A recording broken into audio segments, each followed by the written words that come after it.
क्या है stock market में तेज़ी और मंदी की वजूहात और कैसा होगा स्टॉक मार्केट का नया माली साल।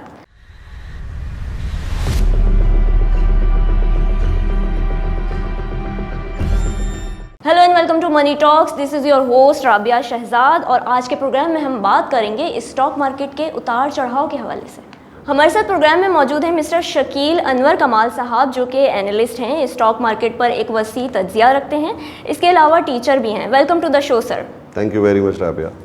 अच्छा सर, आज मैं बात करना चाहूँगी कि बजट से पहले हमने देखा था स्टॉक मार्केट में एक बड़ी एक्साइटमेंट का हमने फैक्टर देखा था और ये भी एक्सपेक्ट किया जा रहा था कि स्टॉक मार्केट को एक बड़ा रिलीफ मिलेगा, जो कि कुछ टैक्सेस की सूरत में मिला भी हमें। लेकिन बजट के फ़ौरन बाद हमने देखा कि मार्केट एक स्लो पेस पे आ गई, स्लो डाउन देखा गया। क्या कहेंगे आप? बजट से पहले जो एक्साइटमेंट थी स्टॉक मार्केट के अंदर, डेफिनेटली हमने देखा कि स्टॉक मार्केट जो है बजट के बाद वो एक्साइटमेंट फेड होती चली गई। उसकी कुछ वजूहात है। पहली बात तो मैं ये बता दूं कि स्टॉक मार्केट के लिए बजट में जो रिलीफ्स थे, जो टैक्सेस के हवाले से, वो इसको स्टॉक मार्केट ने बजट से पहले ही बहुत अच्छा रिस्पांस दे दिया था। और आप जानती हैं कि पाकिस्तान के जो ग्रोथ नंबर्स गवर्नमेंट ने डिफ़ाइन किए और बजट के अंदर जो माशी अहदाफ मुकर्रर किए गए वो बहुत ज़बरदस्त हैं और 4.8% तक गवर्नमेंट जो है वो जीडीपी ग्रोथ एक्सपेक्ट कर रही है इस माली साल के अंदर। नेचुरली इन सब बातों को स्टॉक मार्केट इनकॉर्पोरेट कर चुकी थी और मार्केट अपने एक अच्छे लेवल के ऊपर बाइंग स्प्री में जा रही थी। लेकिन बजट के बाद, जैसा कि आप जानते हैं, buy on rumours sell on facts एक फिनोमेना है। मार्केट के अंदर थोड़ी सी एक्साइटमेंट कम होती चली गई। उसकी चंद वजूहात हैं। एक तो ये कि बजट के फ़ौरन बाद ही एक बड़ी ही इंटरेस्टिंग सिचुएशन और एक अलार्मिंग सिचुएशन क्रिएट हुई। वो थी आपके गैस की शॉर्टेज। बिजली और गैस का बहरान पाकिस्तान में हमने देखा due to the shortage of LNG. और वो आपको पता है कि एंग्रो का जो एलएनजी प्लांट आया हुआ है वो ड्राई डॉकिंग पे चला गया और इसकी वजह से गैस की शॉर्टेज हो गई पाकिस्तान के अंदर और कमर्शियल गैस जो डिस्ट्रीब्यूशन थी उसको गवर्नमेंट ने रोकना पड़ा। नेचुरली ये चीज़ इंडस्ट्री के लिए अच्छी खबर नहीं थी। अब जाहिर है इसकी वजह से स्टॉक मार्केट भी एक थोड़ी सी कंफ्यूजिंग सिचुएशन का शिकार हो गई और मार्केट के अंदर जो बुल मोमेंटम था वो थोड़ा थम गया।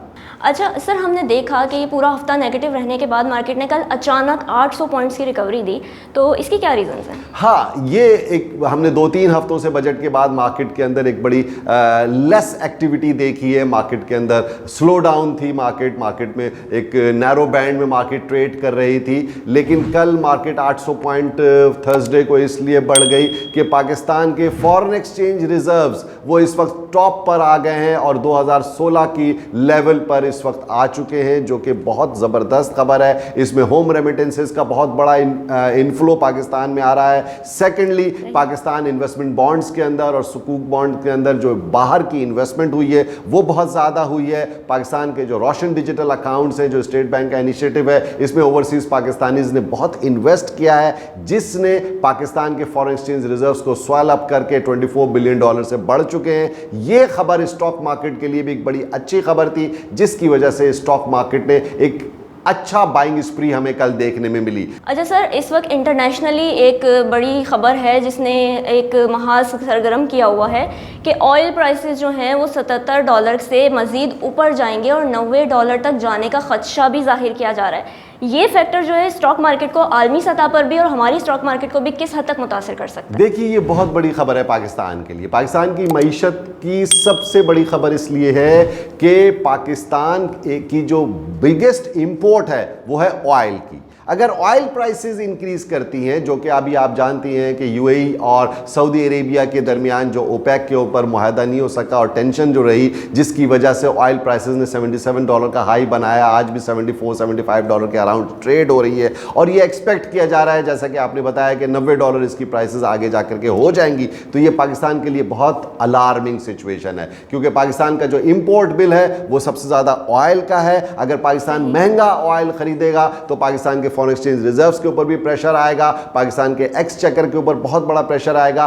ऑयल की कीमतें बढ़ने की वजह से बिजली की कीमतें बढ़ जाती हैं, लॉजिस्टिक्स महंगी हो जाती हैं, आमदोरफ्त महंगी हो जाती है, जो कि ऑलरेडी जो पाकिस्तान का इन्फ्लेशन इन्फ्लेशन नंबर है वो हाई की तरफ जा रहा है, बढ़ा हुआ है, 11% से ज़्यादा है, वो मज़ीद अगर बढ़ता है तो महंगाई मईशत की कमर को मज़ीद तोड़ सकती है। अच्छा, ये इन्फ्लेशन का फिगर है इस वक्त 10.8 पर मौजूद है और ये 11% से भी ऊपर जा सकता है, तो इसके बाद क्या स्टॉक मार्केट में हम देखेंगे मजीद मंदी आ सकती है? मंदी, मार्केट एक कंफ्यूजिंग सिचुएशन से गुजर रही है। जैसा कि मैंने आपको बताया उसकी 3 रीजंस है बुनियादी। सबसे बड़ी वजह जो है वो है इस वक्त जियोपॉलिटिकल सिचुएशन, ओके, और वो इंटरनेशनली किस तरह से इसको देखा जाएगा। अमेरिका का अफ़गानिस्तान से इनकलाब, पाकिस्तान की गवर्नमेंट का एक स्टैंस है और अमेरिका के साथ पाकिस्तान के जो ताल्लुकात हैं वो किस लेवल के ऊपर होते हैं, पाकिस्तान का चाइना की तरफ झुका है, ये सब चीज़ें आइंदा आने वाले दिनों में एक नई सिमत का तयन करेंगे। ठीक है सर। अच्छा सर, ये इकोनॉमिक टारगेट जो हैं वो अभी जो इस हालिया बजट में नेक्स्ट फिस्कल के लिए डिसाइड किए गए, तो जीडीपी का टारगेट जो है वो 4% से ज़्यादा रखा गया है, तो आप नहीं समझते कि ये कुछ अनरियलिस्टिक टारगेट है या इसको अचीव करना मुमकिन हो जाएगा? रबिया, इसके ऊपर मैं पहले भी बात कर चुका हूँ कि ये बहरहाल बहुत सारे हल्के इसे अनरियलिस्टिक समझते हैं, कहते हैं, लेकिन 4.8% का GDP target is achievable, is quite achievable, लेकिन जो सर्कमस्टांसेस हैं उसको हम देखते हुए हमारे लिए सवालिया निशानात तो खड़े हो रहे हैं इस बात से। लेकिन मैं आपको बता दूं, जो इस वक्त कॉर्पोरेट अर्निंग्स हैं, जो लार्ज स्केल मैन्युफैक्चरिंग की इस वक्त पेस ऑफ प्रोडक्शन है, जो पाकिस्तान की एक्सपोर्ट्स में इजाफा हो रहा है, जिस तरह से पाकिस्तान के होम रेमिटेंसेस में इजाफा हो रहा है, इंटरनेशनल इन्वेस्टर्स जिस तरह से पाकिस्तान के इन्वेस्टमेंट बॉन्ड्स के अंदर और पाकिस्तान के रोशन डिजिटल अकाउंट के ज़रिए जो इन्वेस्टमेंट्स पाकिस्तान में आ रही हैं वो बहुत अच्छी हैं। और आपने जैसा कि देखा कि पाकिस्तान का जो ये बजट था जिसमें अहदाफ जो मुकर्रर किए गए हैं वो 4.8% के हैं, वो अचीवेबल हैं। और मैं समझता हूं कि इन्फ्लेशन का जो चैलेंज है वो अगर कंट्रोल कर दिया जाता है तो पाकिस्तान इजीली इन माशी अहदाफ को यकीनन पाकिस्तान पूरा कर सकता है।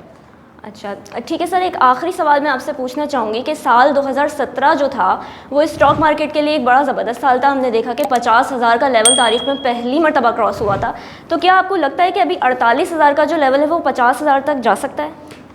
ये बातें हमारे बहुत सारे एनालिस्ट दोस्त जो हैं पहले भी करते रहे हैं। इसी साल के आगाज़ में हमने ये बातें की थी कि इस साल 2021 में मार्केट अपने पिछले हाई को ब्रेक कर सकती है और मार्केट का बाइंग स्प्री, मार्केट का मोमेंटम बना हुआ है। लेकिन बहरहाल ये जो सर्कमस्टेंसेस हैं, इस वक्त मौजूदा हालात हैं, इंटरनेशनल जियोपॉलिटिकल सिचुएशन है, इन्फ्लेशन है, इन सब को देखते हुए मार्केट अपना रास्ता मुतय्यन करेगी और मैं यकीनन समझता हूँ कि वो लेवल्स ब्रेक हो सकते हैं। Thank you very much sir, programme में हमें ज्वाइन करने के लिए आपने अपना कीमती वक्त हमें दिया। नाज़रीन, उम्मीद करती हूँ आपको ये वीडियो ज़रूर पसंद आई होगी। इसे लाइक कीजिए, शेयर कीजिए और हमारे चैनल को सब्सक्राइब करना ना भूलिए।